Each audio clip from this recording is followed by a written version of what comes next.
آپ کو پہلے بھی سنایا تھا کہ حضرت آدم کا واقعہ جو ہے یہ ہمیں پتہ چلتا ہے کہ حضرت آدم کو جب خلق کیا گیا اور ان سے فرشتوں کو سجدہ کروایا گیا، کیونکہ حضرت آدم کو وہ تمام علوم سکھا دیے گئے جو کہ ہمارے جیسے کمپیوٹر انسٹال کرتے ہیں نا، اس میں سارا جو فیڈ کر دیتے ہیں، پھر وہ اس میں سے نکالتے رہتے ہیں، اس میں سے وہ ساری پروگرامنگ ہم لیتے رہتے ہیں، ایسے ہی ہوتا نا۔ تو اللہ تعالیٰ نے تمام علوم حضرت آدم کو سکھا دیے، یعنی اس کا مطلب ہے کہ جتنے بھی علوم تھے وہ سکھائے، لیکن فرشتوں نے کہا کہ آپ ان کو کیوں بنا رہے ہیں؟ جیسے کہ وہ بنائے جا رہے تھے تو فرشتوں نے ان کو مینوفیکچرنگ کے ٹائم پہ دیکھا تو انہوں نے کیا کہا کہ آپ انہیں کیوں بنا رہے ہیں؟ یہ تو زمین میں جا کے فساد پیدا کریں گے، اور آپ کی تسبیح، آپ کی عبادت وہ تو ہم اتنی زیادہ کرتے ہیں، تو آپ ان فرشتوں کو کیوں بنا رہے ہیں؟ تو حضرت آدم کے بنانے کی کوئی ایسی ٹیکنیک جو دیکھ کے فرشتوں نے یہ بات کہی، کیونکہ دیکھیں انسان جو ہے وہ اگر اس کو ہدایت ہو اور وہ ایک اچھا انسان بن سکتا ہے، لیکن اگر وہ ہدایت یافتہ نہ ہو تو وہ اتنا زیادہ جھگڑالو اور اتنا زیادہ فساد کرنے والا بھی ہو سکتا ہے۔ تو یہ چیزیں دیکھ کے جیسے انہوں نے بنایا تو بنا رہے تھے ان کو، تو فرشتوں نے دیکھ کے یہ کہا کہ آپ یہ کیوں بنا رہے ہیں؟ یہ تو زمین میں جا کے فساد کرے گا، اس کے اندر ایسی چیزیں موجود ہیں جو کہ فساد کرنے کے وجہ بھی بن سکتی ہیں، کیونکہ اللہ تعالیٰ نے انسان کو کیا دیا ہے؟ عقل دی ہے، شعور دیا ہے، اور ساتھ میں اختیار دیا ہے۔ دیکھیں اختیار کا مطلب ہوتا ہے کہ اگر آپ کو فرض کریں کہ میں کچھ پیسے دیتی ہوں اور میں کہتی ہوں جاؤ جا کے نا بازار سے آپ کوئی چیز لے آؤ، سبزی لے آؤ، ٹھیک ہے؟ آپ جاتے ہیں وہاں پہ اور آپ جا کے ادھر ادھر سے اپنے کھانے پینے کی چیزیں، چاکلیٹیں لے کے آ جاتے ہیں، تو میں آپ سے پوچھوں گی نہیں کہ آپ کو میں نے اختیار دیا تھا، آپ کو پیسے دیے تھے اور آپ کو آزادی بھی دی تھی کہ جاؤ جا کے فلاں کام کر کے آؤ، لیکن آپ نے کیا کیا؟ اپنی مرضی کے کام کر کے آ گئے۔ تو جب اختیار ملتا ہے کسی کو تو پھر اس کو یہ پتہ ہوتا ہے کہ میں جو چاہوں کروں، ٹھیک ہے؟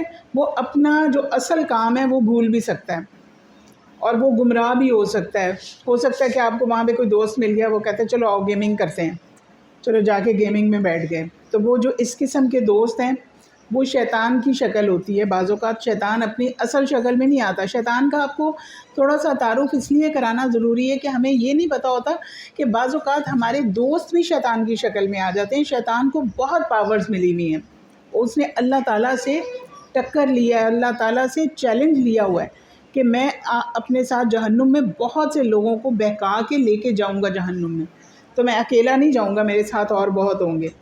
تو یہ بات جو ہے ہمیں پتہ ہونی چاہیے کہ شیطان ہے کون، اس کا تعارف بھی ہمیں ہونا چاہیے۔ دیکھیں دشمن کا تعارف ضرور ہونا چاہیے، کیونکہ بعض اوقات ہم دوست کو ڈھونڈتے ڈھونڈتے غلطی سے کسی دشمن کو دوست سمجھ بیٹھیں، تو اس لیے دشمن کا تعارف، دشمن کی پہچان یہ بہت ضروری ہے۔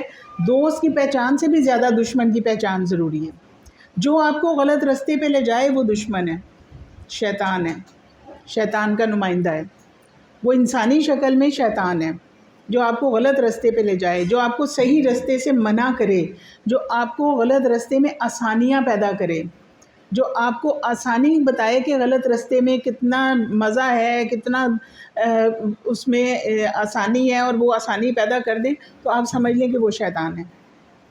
تو شیطان آپ کے خواب میں بھی آ سکتا ہے، شیطان انسانی شکل میں آپ کے سامنے بھی آ کے بیٹھ سکتا ہے، آپ کو غلط باتیں سمجھا سکتا ہے، اور شیطان آپ کے خون کے اندر دوڑ بھی رہا ہے، آپ کی سوچ میں بھی آ جاتا ہے۔ بعض اوقات کوئی بھی آپ کو کچھ نہیں کہہ رہا ہوتا نا، آپ کی سوچ کے اندر بھی شیطان آ سکتا ہے۔ شیطان کی کتنی پاورز ہیں اس کا اندازہ ہمیں کرنا چاہیے تاکہ اپنے دشمن کو ہم پہچان سکیں۔ صرف یہ جو ہے ہم صرف نماز پڑھ رہے ہیں، اور بہت سے لوگ نماز پڑھے ہوتے ہیں لیکن وہ اس کے باوجود بعض اوقات شیطان کے بہکاوے میں آ کے اپنی تمام عبادتوں کو ضائع کر دیتے ہیں۔ اس کے لیے چھوٹے چھوٹے کچھ واقعات میں آپ کو بتاتی ہوں۔ شیطان نے دیکھا کہ ایک شخص بہت زیادہ عبادت گزار ہے اور بہت نیکی کے کام کرتا ہے، لوگوں کی مدد کرتا ہے، بہت زیادہ نیک اور پارسا انسان ہے۔ تو شیطان نے سوچا یہ تو جنت میں چلا جائے گا، اس کی میں ذرا نیکیاں تو ضائع کروں۔ ایک دن وہ بہت بیمار لیٹے ہوئے تھے، وہ بزرگ نیک بہت تھے، بہت عبادت گزار بھی تھے۔ تو شیطان نے آ کے ان سے کہا کہ دیکھیں آپ نے اپنی عبادت کی وجہ سے جنت کما لی ہے۔ وہ بزرگ تھے، بہت معرفت والے بزرگ تھے، انہیں بہت سی باتوں کا پتہ تھا کہ یہ شیطان جو ہے وہ کس طرح بہکاتا ہے۔ انہوں نے فوراً اسے کہا کہ تم میرے پاس سے چلے جاؤ، تم غلط بات میرے دل میں ڈال رہے ہو کہ میں اپنی عبادت کی وجہ سے جنت کما رہا ہوں، جبکہ میں اللہ کی مہربانی سے جنت کما رہا ہوں۔ اگر اللہ تعالیٰ کی مہربانی میرے اوپر نہ ہو تو میں کبھی بھی اپنی عبادت سے کوئی بھی جنت میں نہیں جاتا۔ اللہ تعالیٰ سے ہر وقت معافی مانگنی چاہیے اپنے گناہوں کی، اپنی غلطیوں کوتاہیوں کی۔ تو تم مجھے یہ کہہ رہے ہو کہ میں اپنی عبادت کی وجہ سے جنت میں جا رہا ہوں، میں جنت میں کما رہا ہوں، تم مجھے میرے دل میں غلط بات ڈال رہے ہو، تکبر ڈال رہے ہو میرے دل میں، تو اس لیے تم میرے پاس سے چلے جاؤ۔ تو یہ بات ہے کہ ایک عبادت گزار معرفت والا اگر کوئی انسان ہوگا تو وہ شیطان کی باتوں کو پہچان لے گا کہ یہ شیطان ہے۔ پھر ایک اور بزرگ تھے، وہ بالکل غصہ نہیں کرتے تھے، انہیں پتہ تھا کہ غصہ جو ہے وہ شیطان کا سب سے بڑا ہتھیار ہے۔ اکثر ہمیں غصہ آ جاتا ہے نا، کسی نے کوئی ایسی بات کی جو ہمیں پسند نہیں ہوتی تو ہمیں غصہ آ جاتا ہے۔ تو وہ جو بزرگ تھے انہوں نے اللہ سے وعدہ بھی کیا ہوا تھا کہ میں کبھی غصہ نہیں کروں گا۔ اس کے لیے انہوں نے بڑی محنت کی، دعائیں کی کہ یا اللہ یہ شیطان کا بہت بڑا ہتھیار ہے تو مجھے غصہ نہ آئے۔ تو ایک دن کیا ہوا کہ وہ دوپہر کو آرام کرنے کے لیے لیٹے تو ساتھ ہی ایک فقیر آیا اور اس نے دروازہ خوب زور زور سے کھٹکایا اور اس نے کہا کہ اللہ کے نام پہ کچھ دے دو۔ اب وہ بزرگ اٹھے، انہیں بڑا ناگوار گزرا کہ ابھی میری آنکھ ہی لگی تھی اور دوپہر کا ٹائم ہے، آرام کا ٹائم ہے، اور یہ اس ٹائم پہ فقیر آ گیا۔ انہوں نے اسے کچھ دیا اور بڑے ناگوار سے آ کے پھر سے لیٹے، اور لیکن پھر نیند نہ آئی انہیں، ان کا موڈ بڑا خراب ہوا۔ اگلے دن پھر شیطان آیا، وہی مطلب وہ فقیر آیا اور ان کو پھر غصہ آیا۔ انہوں نے کہا کہ یہ تو دوبارہ سے آ گیا مصیبت، یہ اس ٹائم پہ آ جاتا ہے۔ انہوں نے کہا بھائی اس ٹائم پہ مت آیا کرو، اور اسے پیسے دیے اور اسے بھیج دیا۔ تیسرے دن پھر وہی فقیر آیا، اس نے زور زور سے دروازہ کھٹکایا۔ اب انہیں غصہ آ گیا، انہوں نے کہا تمہیں کل بھی منع کیا تھا، جاؤ میں تمہیں پیسے نہیں دیتا۔ یہ کہہ کے واپس اندر آ رہے تھے، انہوں نے کہا ہو شیطان نے تو حملہ کر دیا میرے اوپر، اور میں نے غصے میں آ کے فقیر کو دھتکار بھی دیا۔ فوراً واپس گئے اور اس کے پیچھے پیچھے بھاگے اور اسے جا کے بلایا۔ انہوں نے کہا کہ میں بہت معافی مانگتا ہوں، لیکن بھائی تم اگر اس ٹائم پہ نہ آؤ، تھوڑا پہلے آ جاؤ یا تھوڑا بعد میں آ جاؤ تو میں تمہیں ضرور کچھ نہ کچھ تمہاری مدد کر دیا کروں گا۔ تو اس طریقے سے انہوں نے اپنے غصے کو پہچان لیا کہ یہ شیطان کا سب سے بڑا ہتھیار ہے۔ تو کتنے لوگوں کو غصہ آتا ہے ذرا پتہ تو چلے۔ ہو یہ سب لوگ، ہم لوگ سبھی تقریباً اپنے غصے کو دیکھیں، غصہ کنٹرول کرنے کے بہت سے طریقے بھی ہمیں بتائے ہیں، اسلامی طریقے بھی بہت سے ہیں اور نفسیاتی طریقے بھی بہت سے ہیں۔ ہم نے ان کو اپلائی کرنا ہے اور اپنے آپ کو غصے سے بچانا ہے، اس لیے کہ غصہ شیطان کا سب سے بڑا ہتھیار ہے۔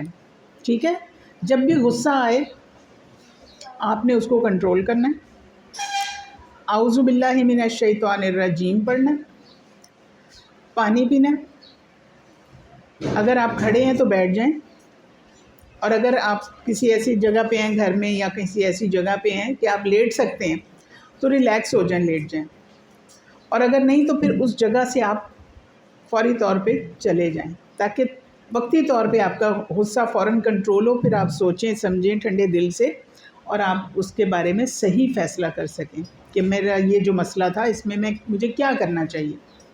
تو اس کے لیے بہت سی پریکٹسز ہوتی ہیں، بہت سی ایکسرسائزز ہوتی ہیں، اور غصے کی حالت میں انسان بہت سی غلطیاں کرتا ہے، بہت سے جھگڑے ہو جاتے ہیں، خاندان ٹوٹ جاتے ہیں، دوستیاں ختم ہو جاتی ہیں، اپنے غلط فیصلے انسان سے ہو جاتے ہیں۔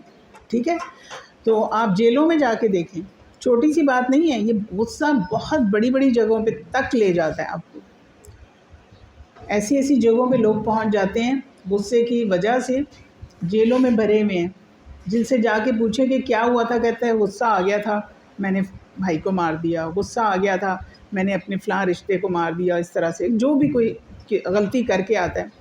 تو یہ غصہ معمولی چیز نہیں ہے، اس کو ابھی سے آپ کنٹرول کریں، ٹھیک ہے، اور اسے کنٹرول کرنے کے طریقے ہیں، اس کی ایکسرسائزز ہیں۔ آپ جب بھی گھر کے اندر داخل ہوں سب سے پہلے دایاں پاؤں اندر رکھا کریں، دعا پڑھ کے اندر داخل ہوا کریں، گھر والوں کو سلام کیا کریں، ٹھیک ہے۔ یہ چیزیں ہوتی ہیں جس سے گھر کا ماحول اور اس کے اپنے مزاج میں ٹھنڈک رہتی ہے اور انسان غصے سے بچ سکتا ہے۔ اس کے علاوہ بھی بہت سی ایسی چیزیں ہیں، چھوٹی چھوٹی دعائیں ہیں، چھوٹے چھوٹے ایسے عمل ہیں جن کی وجہ سے ہماری زندگی میں رحمتیں اور برکتیں آتی ہیں۔ اور ہر وقت شکر کی عادت ڈالا کریں، ٹھیک ہے؟ غصے سے بچنا تو اپنی جگہ ہے، لیکن بعض اوقات انسان سوچتا ہے کہ یہ کیا ہو گیا، تو اسے اپنے زندگی سے کوئی شکوے شکایتیں شروع ہو جاتے ہیں کہ یہ کیا میرے ساتھ ہو گیا، فلاں کے ساتھ تو ہوا نہیں، میرے ساتھ کیوں ہو گیا، ٹھیک ہے؟ تو اس طرح سے بعض لوگ اللہ تعالیٰ کے اوپر الزام رکھنا شروع کر دیتے ہیں، اللہ نے مجھے یہ کیوں دے دیا، فلاں کو تو دیا نہیں، میں مجھے کیوں دے دیا۔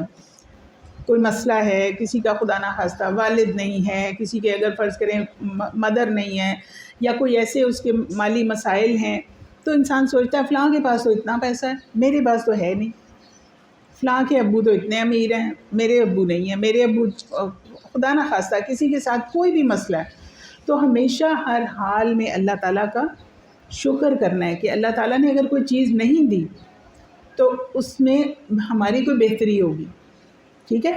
تو یہ ہر حال میں شکر کر سکتے ہیں؟ ابھی نہیں کر سکتے، لیکن سوچیں گے جب، تو پھر آہستہ آہستہ ہماری یہ سوچ جو ہے جتنی میچور ہوگی اتنا زیادہ ہمیں معرفت ہوگی کہ اللہ تعالیٰ ہم سے کتنی محبت کرتے ہیں۔ چلیں بتائیں اللہ تعالیٰ ہم سے کتنی محبت کرتے ہیں؟ 70 ماؤں سے زیادہ۔ ایک ماں جو ہے اپنے بچے کو کتنا پیار کرتی ہے، کتنا پیار کرتی ہے، اس کے لیے دن رات ایک کیے ہوتے ہیں، اس کو تیار کر کے بھیجتی ہے، چھوٹا سا ہوتا ہے تو پہلے اس کا کتنا، چھوٹے سے بچے کا کتنا خیال کرتی ہے، بڑا ہوتا ہے تو اور طرح سے، پھر اور بڑا ہوتا ہے تو اور طرح سے۔ تو جب کسی بچے کی 70 مائیں ہوں تو وہ کتنا خیال کریں گے، تو بچہ تو گھوم جائے گا، کوئی ماں اسے ادھر کھینچ رہی ہے، کوئی ادھر پیار کر رہی ہے، تو آپ سوچیں کہ اللہ تعالیٰ ہم سے 70 ماؤں سے زیادہ پیار کرتے ہیں، 70 ماؤں جتنا نہیں ہے، 70 ماؤں سے زیادہ۔ تو ہمیں اللہ کا ہر حال میں شکر کرنا ہے، اور شیطان جس نے اللہ سے ٹکر لیا، اللہ سے اس نے دشمنی مول لی ہے، اس نے کہا ہے کہ مجھے اجازت دیں کہ قیامت تک کے لیے مجھے اختیار دیں تو میں اپنے ساتھ جہنم بھر دوں گا ایسے لوگوں سے جو کہ میرے ساتھ آئیں گے، میرے رستے پہ چلیں گے۔ اب بہت سے لوگ، جیسے میں نے ابھی آپ کو بتایا کہ ظاہری طور پہ عبادت گزار ہوں گے، ظاہری طور پہ بڑے نیک لگیں گے، لیکن شیطان ان کے عمل کو ضائع کر رہا ہوگا۔ تو ہم نے عمل کرنے بھی ہیں، ان کو ضائع ہونے سے بچانا بھی ہے، ٹھیک ہے؟ نیک عمل کرنا بہت آسان ہے، لیکن اسے قبر تک لے کے جانا بہت مشکل ہے۔ اس لیے ہم نے معرفت لینی ہے اللہ تعالیٰ کی تعلیمات کی، تاکہ ہم صحیح ٹریک پہ چل سکیں، اور اس کے علاوہ شیطان کی، تاکہ ہم اس کے ہتھیار سے بچ سکیں، اس کے جو حملے ہیں ان سے بچ سکیں۔ اس کے لیے ہم نے کیا کرنا ہے؟ اس کے لیے کیا کرنا ہے؟ شعور لینا ہے، معرفت لینی ہے اللہ تعالیٰ کی تعلیمات کی اور شیطان کے جو ہتھ کنڈے ہیں ان کی۔ تو ان میں سے ایک ہتھ کنڈا جو سب سے بڑا اس کا ہتھیار ہے، وہ آج ہم نے ذکر کیا ہے، وہ کیا ہے؟